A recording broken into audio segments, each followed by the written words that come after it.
certainly our experience is that we're seeing a lot of cost price changes coming through from suppliers, and it is you're in this perfect storm of rising energy, rising petrol prices. So that has a significant impact. But then you've got the implications of Brexit, the pandemic. That's all had an impact on cost within the supply chain.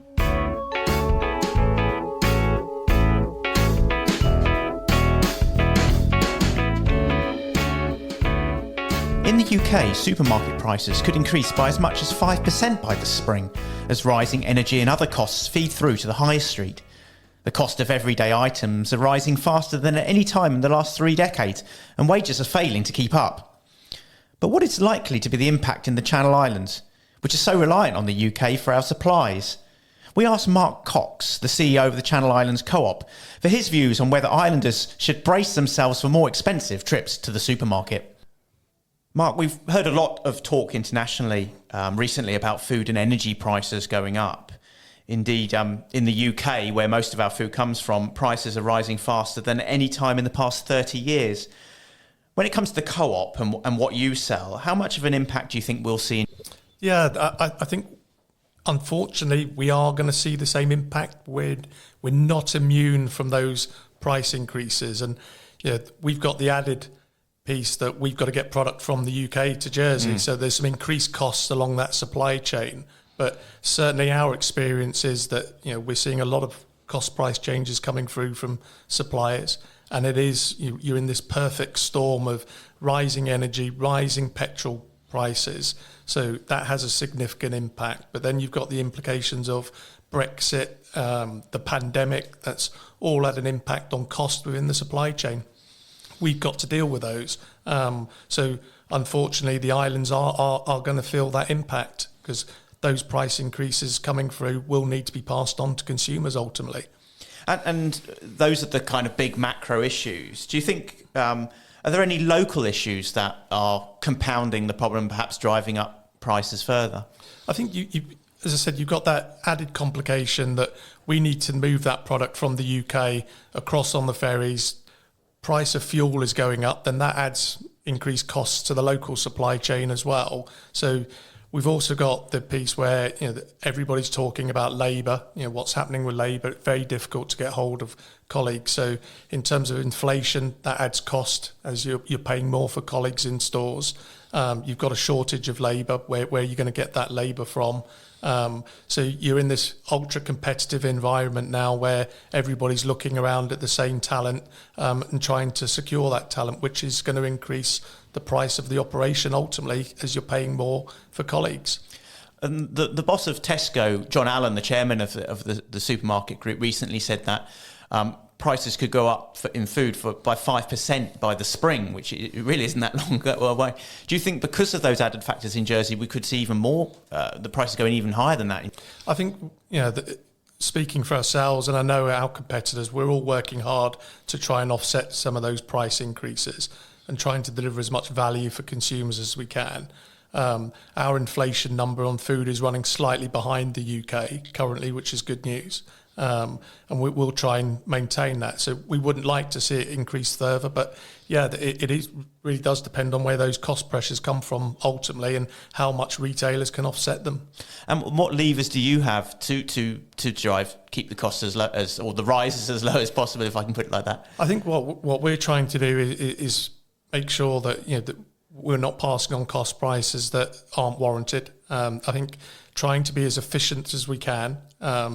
So doing more with less people if we can. So use of technology to help take some of the less value-adding tasks away from our colleagues so they can focus on service and dealing with customers.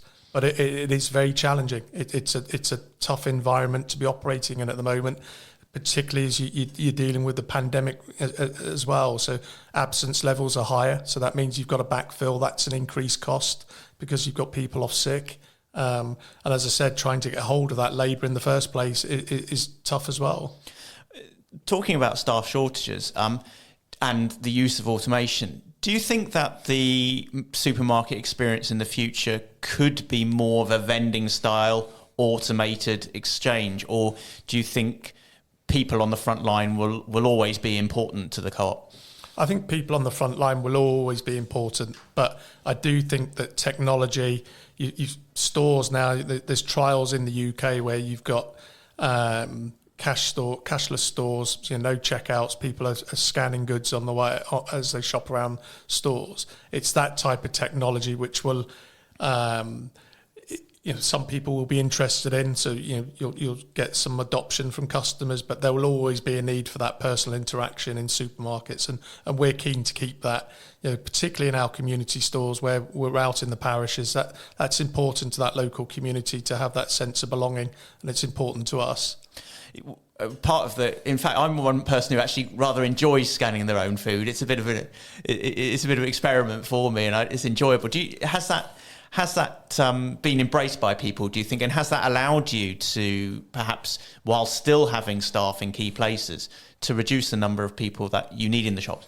Yeah, the self-checkouts have been extremely popular, and we can put a large volume of transactions through them, particularly in some of the town centre stores. Our store at Charing Cross, for instance, high footfall in there, people buying and spending less, but popping in for their lunchtime. It's important that they can come in and get out that store very quickly, so that the adoption of that type of technology has been very useful.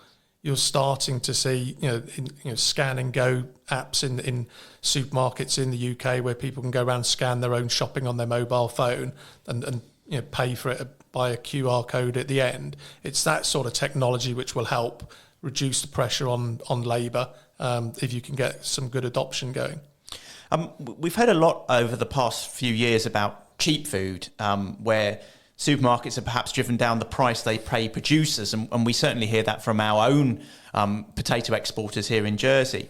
Do you think this epoch and these price rises mark the end of the perhaps artificially low prices when it comes to food? Yeah, I think that cheap food is the terminology is ultimately it may be a cheap price for the consumer, but ultimately somebody's going to be paying the price, because to see some of the low levels of pricing that have been adopted previously, ultimately it's going to put pressure on somebody, and it's normally the supplier that is impacted. Co-op, we take a very different stance, and certainly from our perspective, it's making sure we treat fair trade as it's not just something that's international.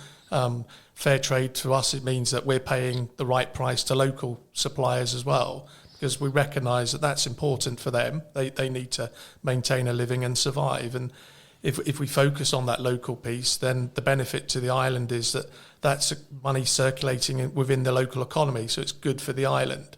So we'll ensure that we pay a fair price. So we should be questioning where our food comes from. That's important, and more consumers are looking for that traceability, understanding the origins of that product. So I think the real cheap food era is probably over, and probably right that it is. But there are ways that you can still create some great value, and we've got a range in store that's called Honest Value. It's our value range in store, but ethically it's sourced in the right way. So you can drive down the price by not having quality ingredients or sourcing ingredients from overseas that aren't perhaps the same standard as they would be if they were sourced from British food. All of that Honest Value product is ethically sourced. It still maintains the same standards of ethics that any other Co-op owned brand product would. So it can be done in the right way. And so the issue of buying local, choosing a vegetable which is grown in Trinity rather than in North Africa, is that a buying decision that consumers can make that could in fact help keep price increases as low as they can?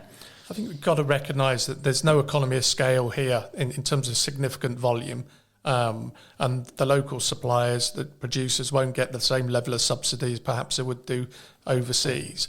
But product will ultimately cost slightly more, but the difference is that that's generating employment. It means that our fields are in good use, or the greenhouses are in good use, and that money is then being spent back in the economy. So that's got to be a positive way of investing and making the right choice. How much can local competition between supermarkets, how much can that keep prices stable? Yeah, I think you listen to some people, or you read on social media that people think that Jersey is an expensive place to be, and food is always one of those that's used as a comparison. But we've got more square footage for 100,000 people in food than your normal sized town in the UK would be. So people think that it's not very competitive, but I can tell you it is. So we compete hard against our competitors, Sandpiper, Alliance, M&S. These guys are out there trying to take market share, and we're doing exactly the same. So it's a fair fight, and it's a good one to have. Yeah, absolutely, and it's good for consumers. There's choice, and as that competitive nature means that it will drive value. You've already mentioned about the big global issues which are driving up costs, such as fuel prices, such as shortage of drivers, all these issues. What can we do as consumers? What can we do to perhaps mitigate as much of those bigger problems as we can? I think it's challenging.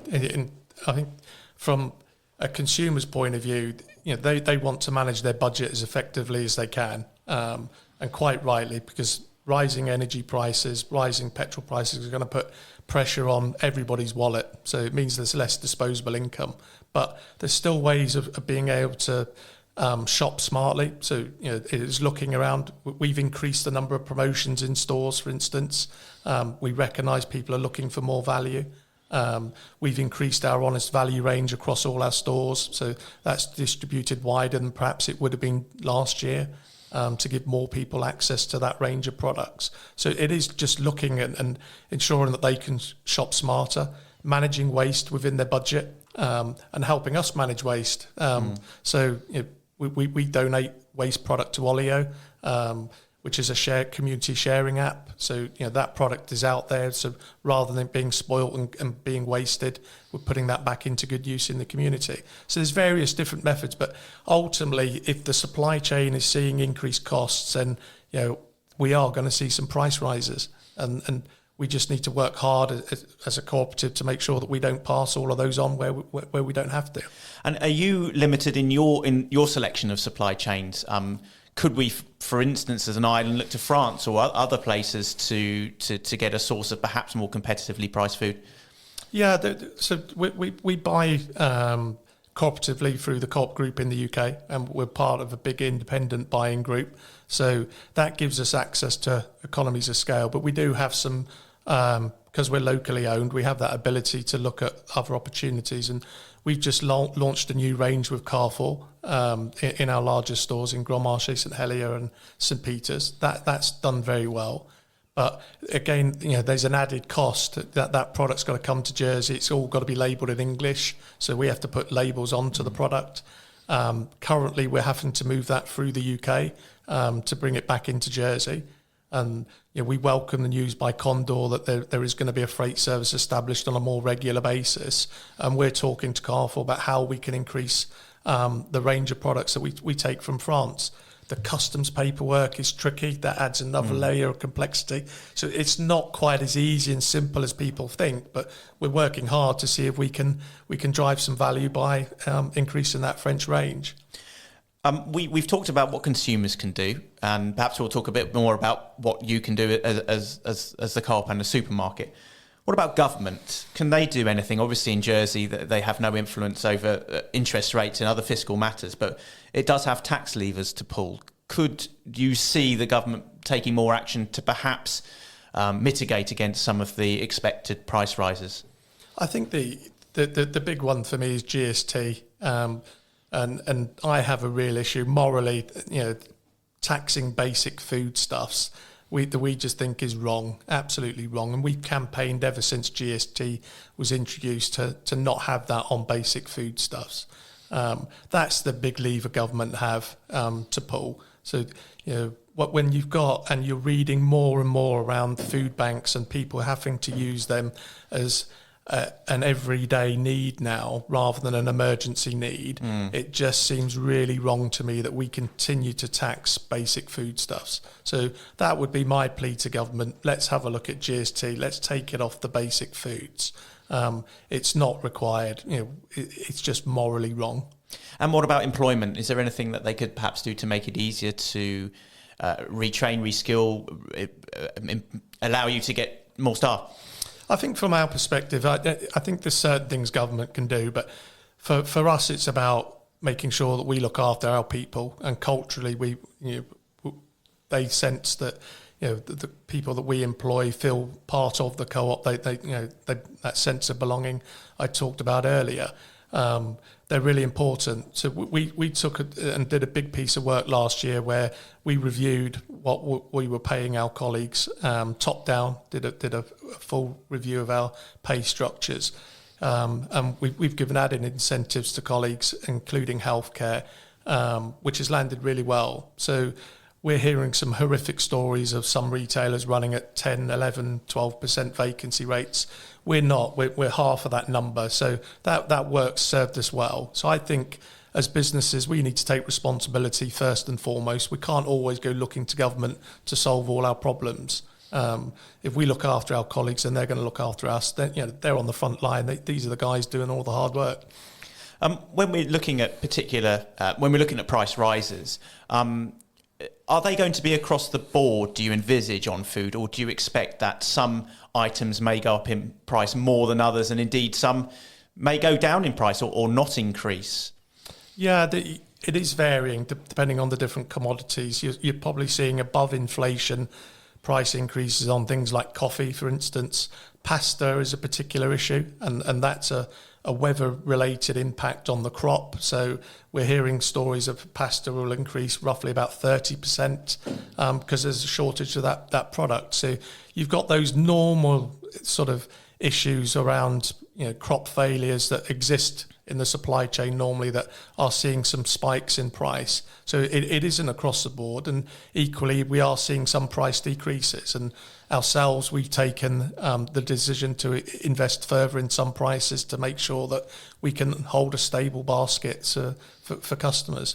When you mentioned about pasta, that's a staple for a lot of people. They enjoy pasta and eat it regularly. Are there others of the kind of the staple basket that you think may go up? You've mentioned coffee and pasta. Are there any others that we take for granted in some respects, but may see go up in price? I think it really does vary, and across the spectrum, there'll always be some of those that are above inflation moves. But they're the two big ones that are sort of coming through that are more noticeable at the moment. You've mentioned about discounting, and with price rises expected to go up, will we still get to see special offers? And could you perhaps shed some light perhaps on the economics behind special offers? Because I think that people find them quite fascinating. Yeah, so I think roughly it's just under 50% of what we sell will be on promotion. So at any one stage, we've got over 1,000 promotions running in our stores currently. They're a good way for suppliers to attract interest. So as part of our buying group, they will invest some of that in terms of providing funding for promotions to take place. And then we look at that locally as to what other promotion we want to be running, and we'll invest in those. It's a way of attracting people. It's a way of keeping them shopping with us. So yeah, they're an important part of that sort of makeup to attract people into our stores rather than shopping in competitors. Some of that, for us, it's important. So yeah, particularly in times of increased price increases, that people are still able to get value. So those promotions are a way of being able to do that, and it's a short-term piece that offsets some of those inflationary impacts. So yeah, they'll remain without doubt. And finally, Mark, just talking about the co-op itself, your model is obviously slightly different in the fact that your shoppers are indeed your shareholders. Do you feel as though that puts an extra onus on you, perhaps an extra responsibility to try and keep price rises as low as possible? Yeah, and it sort of makes me laugh quite often when I read some of the social media, or I'm contacted by customers or members, that sort of the local accusation is always that Jersey's a bit of a rip-off, prices are too high. So from our perspective, it's not in our interest to pass on or increase prices to increase profit. All of our profits go back to our members. They own us. So what we need to do, we've got an obligation to those members, 120,000 between Jersey and Guernsey, to make sure that we deliver what they require, and so those profits are shared back with the membership. We work hard. We do see our obligations slightly different to our competitors, and the easiest thing to do through the pandemic, and even now with rising prices that will mean a squeeze on margins for us, less profit coming through, is to give up and stop supporting the community. We will continue to make sure that those sponsorship deals or that investment, we're doing a lot of work with food banks at the moment to make sure that the community continue to get the support from their local co-op. Thanks to Mark Cox for talking with me today, and thank you for listening to the Bailiwick Podcast. You can find the podcast on all the usual pod places, and don't forget to like and share. The music at the beginning and end of this podcast is I Shift My Weight by Luno. Tune in next week for more.